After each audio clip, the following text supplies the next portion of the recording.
Hi there friends, and welcome to my basic guide for the Rogue in Loop Hero. I'm Icon, and this video will guide you through the basic understanding of the Rogue class in this game. I have partitioned this video a little bit, so we're going to start out with a practical part where I'm going to talk about the specialties and what I think are pretty mandatory things to do with this class. And in the second half we will be talking a little bit more about the outpost things, what kind of buildings I recommend, and what kind of cards I think are especially good or especially bad for the Rogue. So let's get started. I personally think, it's just my personal opinion, real fun is only happening once you have the arsenal unlocked for the Rogue, because the arsenal unlocks the necklace slot. The Rogue has, to begin with, a 5% vampirism quote, and not more than that. He also begins with a flat amount of extra crit damage, and he has a 10% chance of critting. The crit mechanic is unique to the Rogue. No other class is able to do critical hits from the scratch. So what this means is this class hits hard, and it's also built to hit fast. As you see here, instead of a shield, we are using a second weapon. We receive a armor, which increases our max HP, but we also receive boots. Boots are offering evasion, and evasion is the base defense stat of the Rogue. He doesn't utilize defense as a stat, he's utilizing evasion. And as you see here, there's this loot pouch where instead of looting items, we just hoard stuff from the monsters, and I'm going to show you what happens later. So let me first put down a few forests and a few meadows and such before we keep going. I also want to put down the treasury and a cemetery, and there we go. So the Rogue almost receives no items along the road. He's simply not able to loot items directly from the monsters, and he will only receive new items when he hits the cozy camp. Once you hit the cozy camp, you will be receiving the plunder and the spoils of your adventures, and that's the moment right now. So whenever you hit camp, you receive a whole multitude of new items. This is a very unique and nasty mechanic, because it means that you will only receive a chance to loot new stuff once per loop. This is pretty heavy and means that you will not have a steady surplus of new options with a Rogue, which boils down to one thing. If you don't feel comfy with your new gear and you don't feel comfy with your last run, opt out in this situation, because you won't be receiving many upgrades along the road. There are only a few methods of acquiring extra gear with this class. For example, when you clear out a village's quest, you receive a item as a reward. So if I remember correctly, the treasury might work too. I'm not too sure about these. There are only a few extra options for the Rogue to receive items on the run. So that means you have to plan before you start the loop if you're able to take another loop. Other classes have the luxury that you can say, well, I'm only that close to a new upgrade, let's try it, and so on and so forth. Now, let's finally talk about the armory and why I think it's a good thing. The necklace offers you magic HP. Magic HP are virtual HP. As you see here, I'm starting every fight with a shield. Without that, the Rogue is a really, really vulnerable class. Sure, you can play it without, and you can go for the other golden cards. I don't want to give you the wrong feeling as if this is a mandatory card. No, no, no. But it makes the beginner's life of a Rogue so much easier, because now we got 25 HP as a backbone, and I got 5% of vampirism on top of that. That means, here you see it, that means we can heal between fights. Before the buffer shield is depleted, you will be able to heal up from your passive vampirism. Keep in mind that the Rogue has no options whatsoever to acquire vampirism apart from these 5% he begins with. That's a balancing thing, and it's pretty okay that this works like that, because the Rogue features the highest single target damage I've encountered so far in the game. He outshines the warrior with ease, because of the crits for one, and you wield 2 weapons at once, which gives you double the attack bonuses at the same time, which ends up in one day later down the road. These 5% vampirism really matter a lot. So here we go. Now we get new equip, and as you see, things are turning out to be easier and easier. So we keep upgrading our weapons, and for the rogue, the same rules apply, which apply to pretty much any class I'm playing. Damage first. Damage is your absolute vital stat, because the quicker you kill stuff, the less it can hurt you. Especially true when you're running with amulets. So with an amulet, the faster you get the enemy down, the less he can hurt you. So that's really, really important to mention. After that, your form of defense is your own choice. It's up to you if you want to invest into crits after you went down into base damage. I would strongly recommend it, by the way, because it's really, really powerful to do so. Because crits also increase vampirism heal, so that's a thing to notice. And yeah. After that, decide for yourself. Evasion is really easily acquired, and I think it's also very, very worthwhile. But I personally, and that's my absolutely personal opinion, I personally don't like random defense mechanisms too much. But this is just how the game works here at this point. Okay, now a few gameplay hints.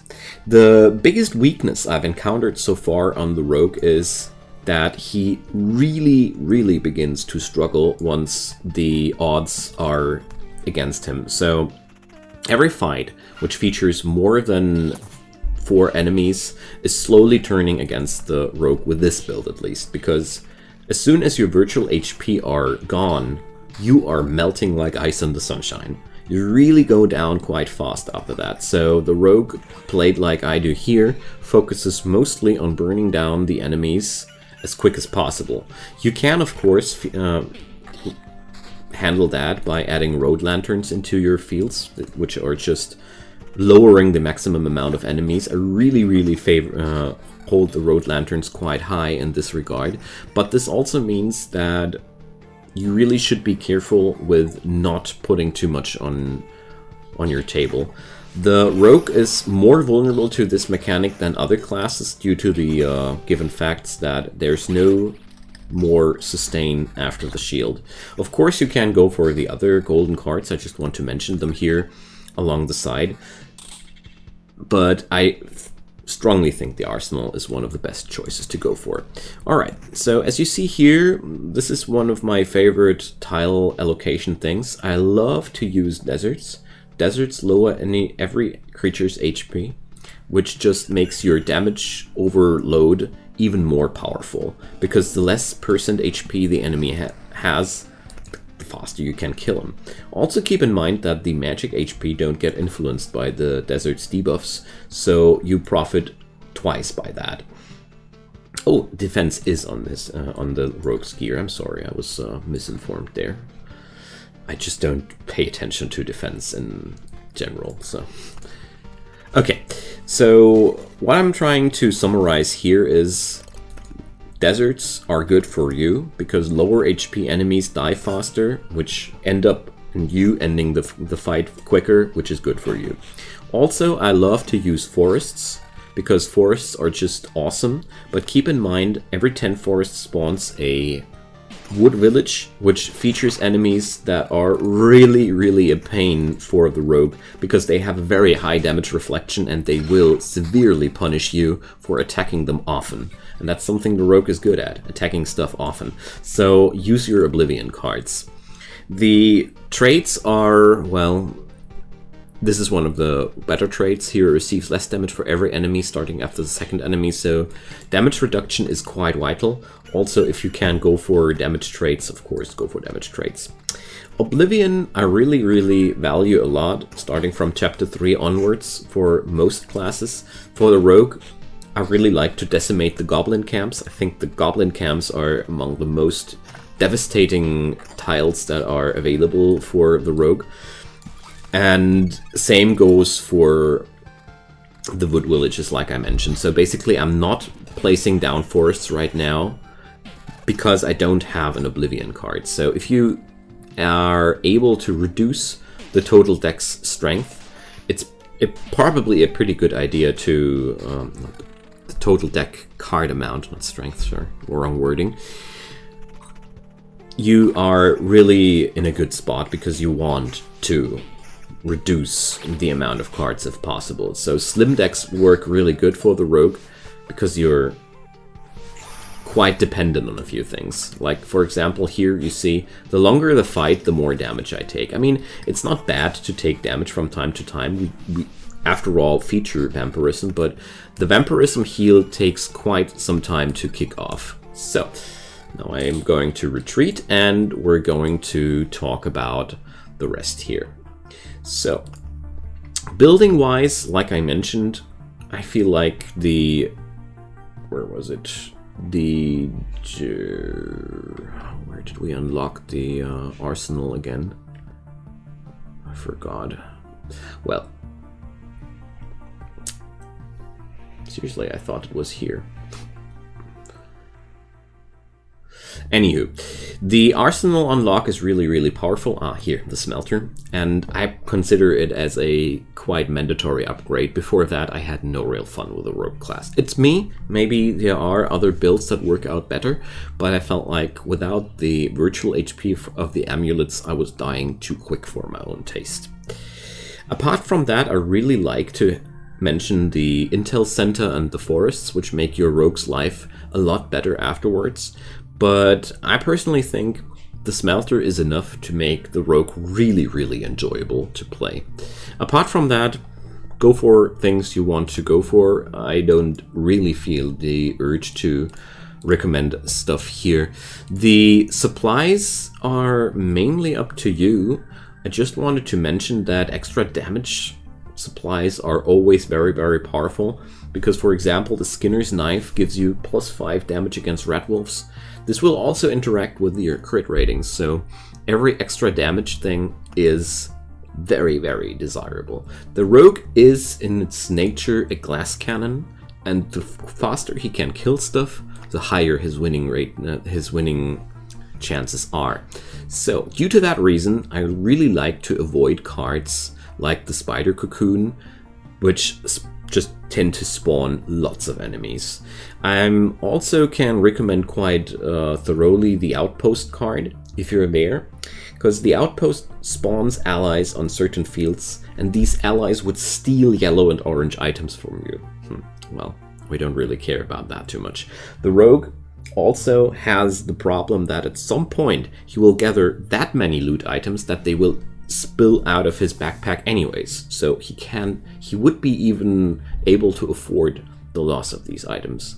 I really think that the Outpost is a strong option because you can always use some allies which just give you a backbone. The Rogue also has a trait which gives you a chance of spawning a rat wolf, which is just awesome. Allies are really powerful for the Rogue because every chance of him not getting hit is extremely good.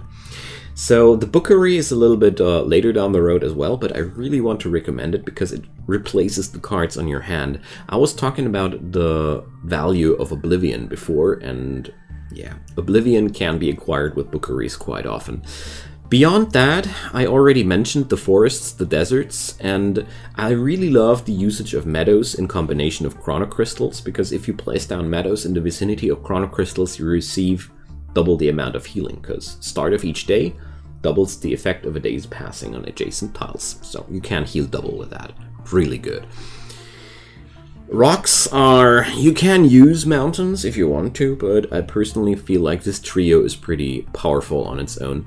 The amount of max HP of the mountains is beneficial, after all, but I personally like to only use them if I want to go for boss runs, because in boss runs you can definitely use the extra HP, but apart from that, if I only go for loot runs, I really like to skip them out and put something else inside.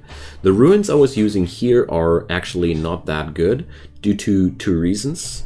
Ranged enemies increase the amount of attacks on yourself, and these guys don't die every time, so it's going to be a pain to deal with them. And they tend to drop rare gear directly into your pocket, and due to the weird loot mechanic of the rogue, you can't easily ditch these out.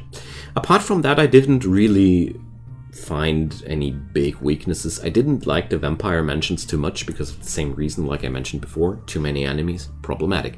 But yeah, I think that summarizes it quite well.